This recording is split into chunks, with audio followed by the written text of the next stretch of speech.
Good evening, my friends. This is the Grim Flayer. I hope you're doing very well today, and I am super excited for Modern Horizons 2 spoilers to kick off today. The stream that they did this evening, or this afternoon, or maybe in the middle of the night for some of you, was actually kicking off exactly as I left work. So I heard the first few minutes of it. I heard them say they're going to cover a dozen cards, and I heard them talk about the Dakin Planeswalker, and that is it.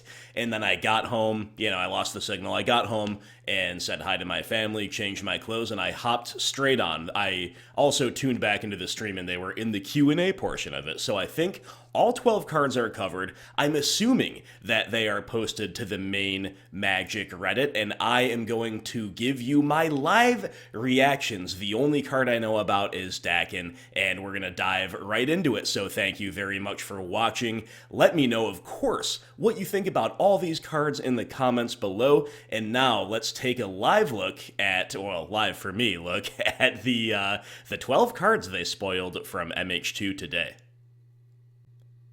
Alright, so I have this sorted by new, and I'm just going to go in order of basically most recent first, so are people talking about limited archetypes. Whoa! Force of Negation Retro Border. Now that is beautiful, my friends. I don't know if these old bordered cards are part of the 12 that they have considered. I obviously I'm very cool with that either way. I don't know if they're saying here's 12 new cards or new to modern cards, and then by the way, here are some cards getting old border treatment. I don't know, we'll find that out as the video goes on, but this is pretty sweet. Force of Negation, of course, needing a reprint pretty badly. It's always hard to say how much the retro border treatment will drive down the price of anything, but at the very least is adding more copies and some very cool and desirable copies of an extremely powerful modern staple, so I'm all in favor of that. I am, after all, the #1 old border respecter, so Force of Negation. Giver of Runes also getting the old border treatment. Yeah, I'm in favor of that. It definitely suits this card, I would say, relatively well. Maybe even better than relatively well. I always thought this card's art from Seb McKinnon suited the new frame really well. I love Seb. I also love old bordered stuff, and I will say that Seb's stuff makes the new border really shine too. But the more I look at it, especially the background, this definitely fits in. A lot of the good things about old school white cards are evident in Seb's art here for Giver of Runes, so I would say she suits the old frame really well. I am very hyped about these, but I almost just want to keep going past them to see new cards because I'm even more hyped about that. Okay, yes. Oh, wow, we're going to get some repeat posts. I didn't think of that. Scroll, scroll, scroll. Yep, Force Giver, Force Giver. What? What? We're getting Kabal Coffers. Okay. Interesting. Yeah. Wow. Okay, so I have Scryfall pulled up. I think it's called Cabal Stronghold that already exists. Yeah, okay. So Cabal Coffers is the original version of Cabal Stronghold, and Stronghold is basically something that it's not from original Modern Horizons 1, right? But I've always kind of thought when they made downgraded versions of existing high ceiling or potentially very powerful legacy cards, as we did see in MH1 on multiple occasions with Force of Negation and Cabal Therapist and stuff like this, and again, Cabal Stronghold didn't come from MH1, it came from Dominaria. But I kind of maybe grouped the standard legal printings in with the MH1 printings in that regard, in the sense that it's one of the last things I would expect for them to make kind of like a more tame, safer version of a card, and then just go ahead and make the actual original card, the one that maybe they deemed too powerful a year or two ago, modern legal. Fascinating. Fascinating. Cabal Coffers is now modern legal. Admittedly, I don't know exactly where it goes. I think this card's definitely interesting, and the other thing to note is that it's not strictly better than Cabal Stronghold, because Stronghold can tap for colorless by itself. Cabal Coffers maybe a little bit more of an all-in option. Again, I'm not exactly sure how many decks want or need this, but it is a very powerful card. I know that's not very useful analysis. Again, this is a reaction video, not an analysis video where I've had time to gather my thoughts, do a little bit of research, but that's definitely a really intriguing one. Hey, I love black. I love old brown bordered lands. This checks all of those boxes. I'm sure it's going to see play somewhere. And again, that one really caught me by surprise. Kabal Coffers. Let's look at the comments real quick. Okay, top comment, probably not busted in Modern, but a very welcome reprint. Okay, so maybe I didn't miss anything glaringly obvious. Yeah, Mythic, RIP anyone who bought one recently. Maybe this card's expensive, I don't know offhand. Anyway, that's pretty hype. Kabal Coffer is very cool. Very cool. Love to see it. More Kabal Coffers reprints. Okay, this looks like a brand new one, unless I just don't recognize it. Usri Fortune's Flame. Oh, look at this huge high-res image. Thank you, uploader. So we've got 1 gray, 1 blue, 1 red for a 2/3 legendary Ifrit Flyer. Okay, the rate is alright. The rate is alright. Whenever Usri attacks, choose a number between 1 and 5. Flip that many coins. Another thing I didn't expect to see, but okay, go on. For each flip you win, draw a card. For each flip you lose, Usri deals 2 damage to you. Whoa, is this name a pun? Is this like usury? We're flipping coins, we're kind of bartering. It's interesting. Makes you think. Anyway, for each flip you win, draw a card. For each flip you lose, you take 2. If you won 5 flips this way, you may cast spells from your hand this turn without paying their mana costs. Okay, that's pretty cool. This, just on first glance, appears to me to be something that's probably a little bit more for fun by the standards of hyper-competitive Modern. I'm not saying we'll never see this or anything. Certainly, I mean, maybe Grixis Shadow could perhaps regard this as a bit of a win-win with the coin flips. You know, obviously that has its limitations too. At the end of the day, a 3-drop threat with low stats is probably too cute anyway for a deck like that. Yeah. Oh, and we've got a very interesting alternate art as well. Yeah, intriguing card. I definitely don't hate it. I don't know that I expect it to set Modern on fire despite the flaming aspect of this Ifrit, but okay. In the comments, people are talking about the high ceiling of the card. They're talking about Commander. Yeah, okay.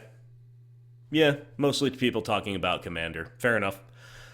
On to Flame Tongue Yearling. Oh my goodness. Okay, so in my Modern Horizons 2 spoiler videos, we had a few people in the comments mentioning Flame Tongue Cavu. Before I even read Flame Tongue Yearling, I'm going to look up Flame Tongue Cavu. And I said, I believe it would be cool to reprint this card kind of for nostalgic reasons, which is perhaps the main reason why many people wanted it printed in the first place. But I don't think it would do anything in Modern.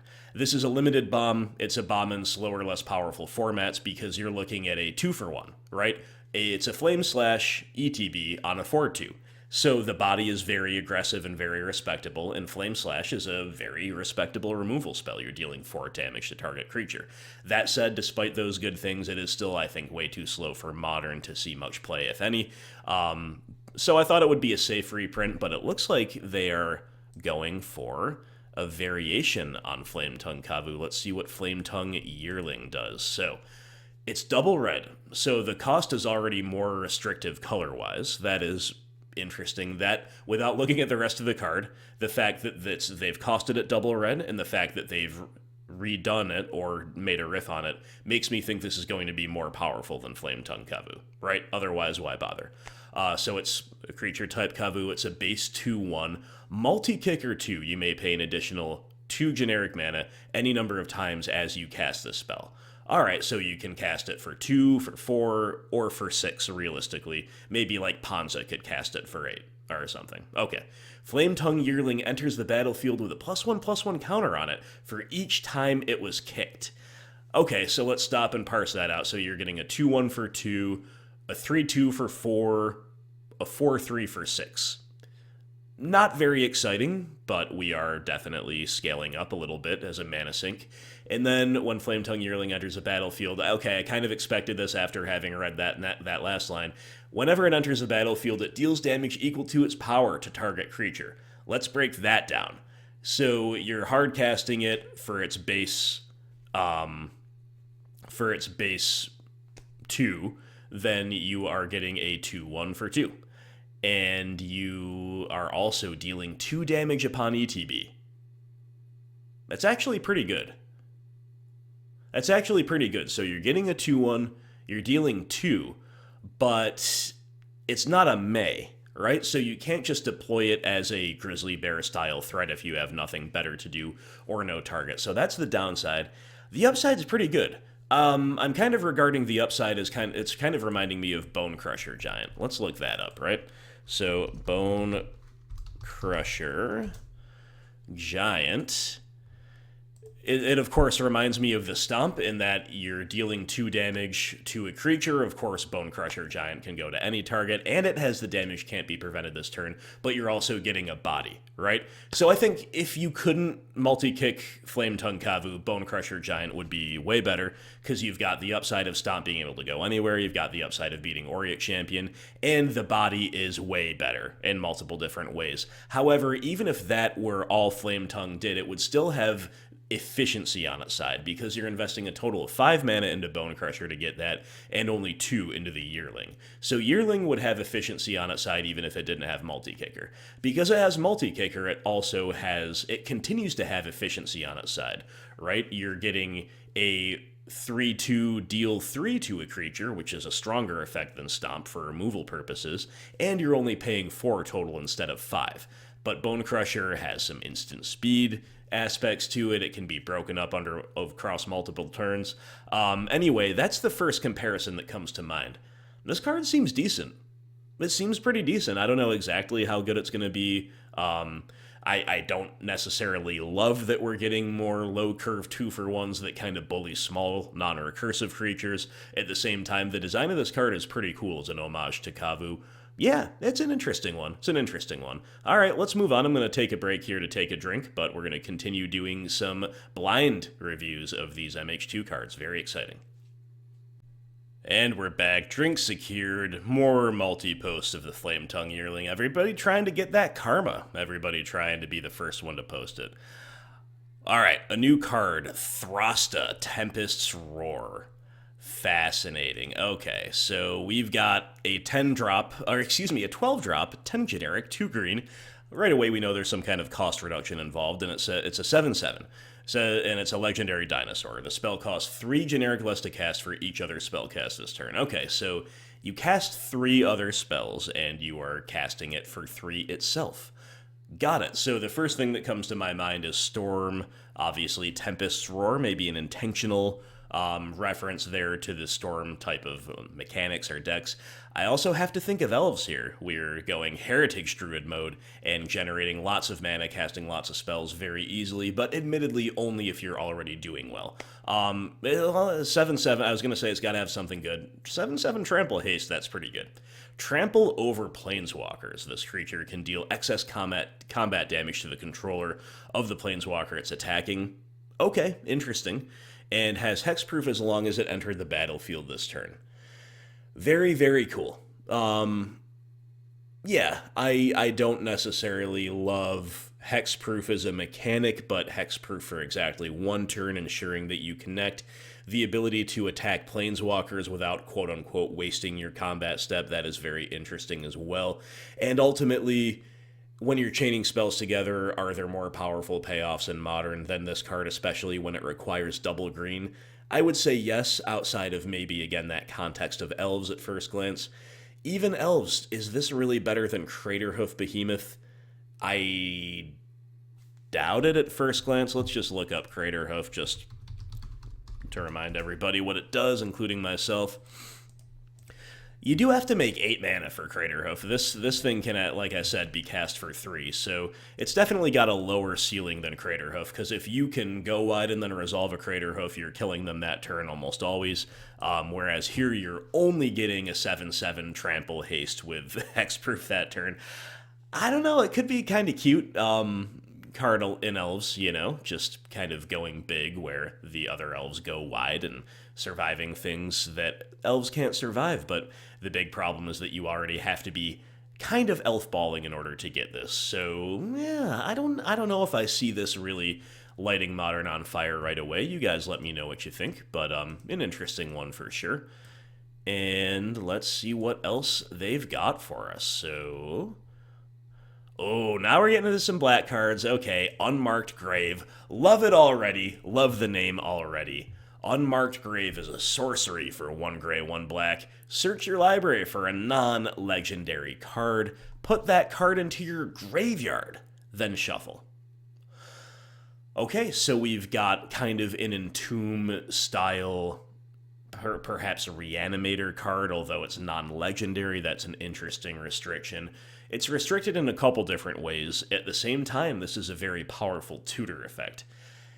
I think Modern Horizons 2 is a great place to experiment with introducing tutor effects if that's something they think they want in Modern. And apparently it is. So Unmarked Grave, a tutoring to the graveyard, a non-legendary card for 2.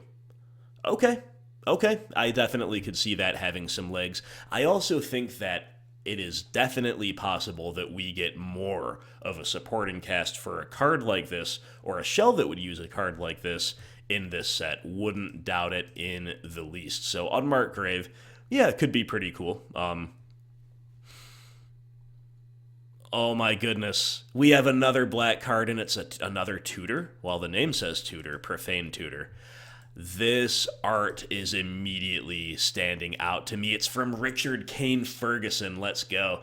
I think the little tiny bit of the stream I caught when they were talking about Dakin, I think they said they were talking about Richard Kane Ferguson. One of the classics, right? One of the classic masters of early MTG art. And as you can see here, he has not lost his touch. This looks wonderful. This looks very old school. And we've got an old border. I'm freaking out over this card. I'm so happy about it. The name, the art, the artist, the framing, before I even know what it does. I also see that it does not have a converted mana cost. So suspend 2, that makes a lot of sense. When you don't see anything up here, you usually see this keyword suspend. Suspend 2. For 1 gray and 1 black, search your library for a card, put that into your hand, and then shuffle. Whoa. So are we getting... I don't really play the older formats or Commander with these tutor effects so much. Yeah, I was going to say, I think that we're getting Demonic Tutor with Suspend. That's what we're getting. Wow. Oh, man. Okay. This is not probably going to be a mid-range card per se, but I'm hyped about it. I'm very, very hyped about it. Profane Tudor definitely seems cool to me. Probably going to be worse for me as a mid-range main than it is going to help me, but Profane Tudor seems very, very cool. Any immediate thoughts where that will go? Spell-based combo is at a bit of a low ebb, so maybe this could be a little bit of consistency for that. It is pretty slow. Anyway, I'm not going to spec too hard because I don't really play those types of decks, but that is, oh boy, that is a beautiful card. And yeah, they are going in on tutors, and we've got more black cards to look at. This one is Grief. It is a 4-mana elemental incarnation, 2 generic and 2 black, and it is a 3/2 with menace. It's got an ETB. When Grief enters the battlefield, target opponent reveals their hand. You choose a non-land card from it. That player discards that card. Evoke. Exile a black card from your hand. Okay, this one is kind of blowing my mind a little bit. Well, the art, we've got 2 interesting options for art. I do like this full art, the nebulousness, the indistinctness of it from a great artist, Svetlin Velinov. That's pretty cool. So obviously a discard effect at 4 mana is pretty slow, but you can hard cast it. Maybe against some decks you'll still nab something relevant, and then a 3/2 menace is an interesting kind of stat line and keyword combination. But of course, where the card looks really interesting right away is Evoke. Exile a black card from your hand. So this is actually pretty cool because it allows you to play a more fair value game, or if you don't need to play a more fair value game, you can go down on resources, which is not something we necessarily want to do, but also game one, maybe it can help solve the wrong half of the deck problem in order to gain tempo. And and also to disrupt the opponent meaningfully. So maybe with Inquisition, you find out that your Inquisition on turn one is not enough. You simply need another discard spell right away, and then you can go a little bit down on resources in order to evoke that. That's very interesting. So in that regard, my first thought of this is like it is a kind of safety valve against Neoform or similar all-in combo decks, right? So the fact that this card exists is actually a really interesting check by itself, almost like a black force of negation. I hope I'm going to remember this card. If I don't get it on the first time, I'm just going to forget about it, but I think this is a lot like Unmask, a card I spec'd as maybe being in MH1 back when I did those spoilers way back in the day. Yes. So, yeah, you can play Unmask. Yeah, wow, this is even more like Unmask than I thought, because it costs 4 to hardcast, or you exile a black card in your hand instead of paying the cost. But it's different, because you're just kind of casting Unmask. Here you're evoking it. So you can put it in the graveyard, and that's good for Kroxa, it's good for Tarmogoyf, and also with Evoke, if you have like a Ephemerate or a way to blink it, maybe, even better. Wow. Okay, Grief has definitely got legs, I think. The very worst case scenario for this card is it's going to be in people's maybe boards and toolboxes for like an all-in spell-based combo deck that needs to be stopped, you need a little bit of extra gas against, and maybe it's even better if you can build around it. Well, I mean, ephemerating this thing, evoking and then ephemerating this thing actually seems grotesque, because Evoke, I think that would work. Evoke making a trigger on the stack, you ephemerate in response. Grief. Fascinating, guys. Fascinating. I love these cards so far. They're very cool. They're very well designed, I think. I don't see anything that immediately is giving me like Uro, Oko, Hogak, Astrolabe vibes. I'm just seeing some really interesting stuff. Moving on. Rishadan Dockhand. We have a rare Merfolk 1-drop. Uh-oh, terrifying. Paging the Dogfish. We have a 1-drop rare Merfolk. And it has Native Island Walk. That's actually pretty good, not gonna lie. It's a 1/2, and it has an activated ability, tap 1 generic and tap it to tap target land. Wow. I think this guy's good. Because if you are on the mana screw plan with Spreading Seas, you can more aggressively mana and color screw the opponent by having the Dockhand tap down the non-blue lands, assuming you're against a deck where they don't have blue mana or they don't want to cast blue spells, and Spreading Seas is already partially locking them out. This Dockhand could actually really hard lock them out. It's also a 1/2, toughness 2, so not the most aggressively costed attacker, but it is only a 1-drop. It's obviously got Native Island Walk, which maybe allows it to get some chips in even if you don't have Lords, and also the 1/2 stat line. It's Surviving Plague Engineer, Lava Dart. Very, very interesting card. I certainly think Merfolk players will play this. They've been crying out for better 1-drops. I don't know exactly how to rate it, on a scale of 1 to 10, if maybe like a Curse Catcher is a 5 and Benthic Biomancer is a 6 in the context of their deck. Is this maybe a 7 or 8? I don't know. I don't know if it's going to be a 10 out of 10 for them, but it definitely seems pretty good. Let's actually look at the comments for this one. No, I'm too early. Nobody's talking about it yet. Well, maybe another, 68 comments. Let's look at this thread. Let's see what the fish players have to say about this one. Okay, most people seem to think it is an upgrade for Modern Merfolk. Magus of the Port, that's funny. Ported to Modern, hey, I get it. Very powerful, but don't think it's too much for the older formats. Yeah, that's kind of where I'm, it's kind of where my head is at as well. Yeah, not too much insight, frankly, from that thread, but people kind of reaffirming what I've been saying there with the initial thought. And we also have Timeless Dragon. I think we gotta be getting pretty close to the end. I think it's just Dragon and Dakin.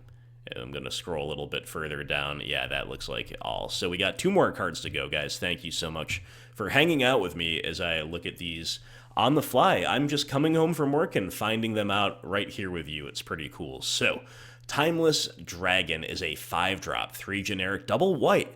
A white dragon, a mono white dragon. Very cool art. I love the art here. Not familiar. I don't recognize this artist name, Anastasia Ovchinovka. I shouldn't have tried to pronounce that Ukrainian name, but very well done to the artist. I'm digging this vibe of Timeless Dragon. So it's a 5-drop, flying obviously, and a 5/5. Okay, Plains Cycling 2. Interesting. I've always kind of enjoyed these land cycling abilities. I thought they were quaint and cool and sometimes quite useful. And it's Eternalize. Okay, so the synergy there is obvious. You can cycle it away early to make a land drop or get a land out of your deck, as the case may be. Notably, Plains. Doesn't have to be a basic Plains, right? We know how that goes. And then you can Eternalize it. So you cycle it for value, and then you Eternalize it for value. And you also, can hard cast it as a 5/5 for 5. Seems like it does a lot. It's probably a little bit too fair still to really break Modern, obviously, but that's definitely a card that has a lot of text and a lot of synergy with itself and perhaps with some other stuff in the format. Pretty cool. Don't hate it. That seems like the type of design that we should be aiming for probably a majority of the cards. And now Dakin Shadowslayer. So I did listen to this part of the stream, but I don't remember exactly what it does. I don't think they presented it all that clearly, frankly, for somebody who is just listening while driving and not watching. Anyway, we've got a 3-drop Esper Walker, so 1 white, 1 blue, 1 black will allow you to summon Dakin. And before I even look at what Dakin does, let's look at the callback card. We've got good old Dakin Blackblade, which is a card I played with a lot as a kid, and it's literally a 3-color 6-drop where it's a star, the stars equal the number of lands you control. Horrible card, terrible card, unplayable card, and very out of theme for Esper, right? But this is a card. Back in the day, I used to think gold cards were like automatically good because they were so rare, and my friends and I, our land bases were so bad that it was always hard to accommodate 2-color cards, much less 3-color cards, right? So obviously Dakin Blackblade had to be amazing, and so we played him a little bit, and I always thought it was a cool kind of figure in Magic. But anyway, we're talking about the updated 2021 version, and it's a Planeswalker. That just sums it all up, right? Loyalty 0, but enters the battlefield with a number of loyalty counters on him equal to the number of lands you control, so that's pretty cool, of course, reference to the old card. And also interesting, so you're going to enter with 3 loyalty if you're casting him on curve, but late game it kind of rewards you. It kind of makes the card scale up almost in a Mana Sink style of way into the late game if you find him off the top in your Esper control deck on like turn 10, right? So anyway, +1 is Surveil 2. That's interesting to put like a newfangled kind of mechanic on a very old school referenced card, but sure, that is an interesting +1 in general. -3, exile target creature. That seems pretty Esper to me. I do, like that. And so you can trade him 1 for 1 with a creature basically on curve. If you're playing him turn 4 or later, you get to kind of, exile and then leave a Planeswalker behind. That could be pretty great. -6, you may put an artifact card from your hand or graveyard onto the battlefield. Okay, that actually is really interesting because, like I just said, you play him late game in a control deck, you can immediately -6 him. And I don't know exactly what that does, but if a control deck is maybe already interested in playing with some higher curve or very powerful artifacts, that could be a role. This could be a role player in such a deck. And we've got 3 different forms of art, one by the aforementioned Richard Kane Ferguson. This is cool, kind of like Warhammer Chaos Warrior vibes. I love all 3, though, honestly. Yeah, okay, these 2 are both by Richard Kane, just black and white, basically. This middle one's pretty cool, too, though. So, yeah, Dakin, that's Dakin for you. Interesting one. Yeah, guys, so that's my first look at these MH2 cards. I don't know if we have anything that goes directly into BGX midrange as we know it. I also don't know if we have anything that's going to take Modern's head off right away. I definitely have a healthy amount of respect for what Profane Tudor and Unmarked Grave can do, both by themselves and perhaps together. Definitely got to watch out for that. But putting combo into black is super cool, right? Grief can also police those cards as well as perhaps protect them from opposing discard permission, whatever. So we're shaping up to have some really powerful black-based combo shells. And you know what? I might have to try my hand at some if we get enough from the set to make that whole scene live. Flametongue Yearling is an interesting card indeed. I think this card is perhaps not better than existing options, but also at the same time perhaps good enough to see a little bit of play. I definitely wouldn't be surprised to see that at some point. Don't know about Usri, Fortune's Flame. Kabal Coffers, I think the ceiling on this card is super high. Again, maybe this plays with some of the black-based combo cards we've just covered, and we've got some old border treatment. So all in all, I would say this is a pretty cool day one of kind of the official spoiler season, or maybe that doesn't officially start till Monday. Either way, guys, thank you so much for hanging out with me. I really got to know your hot takes below, and now I'm going to go hop on the Discord, chat it up with my people, see what they're thinking, and yeah, I hope to talk to you guys in the comments, as I say. Thank you for tuning in, and stay tuned for more spoilers. I'm not probably going to do reaction videos off the cuff stuff so much, just kind of wanted to do it for this first big drop of a dozen cards. But I will do all the Will It Rock, Is It Dead, Will It Blitz, all that type of stuff as it pertains to the cards that we're going to see that might be relevant to our interest on the channel. Thanks again, and I'll talk to you soon.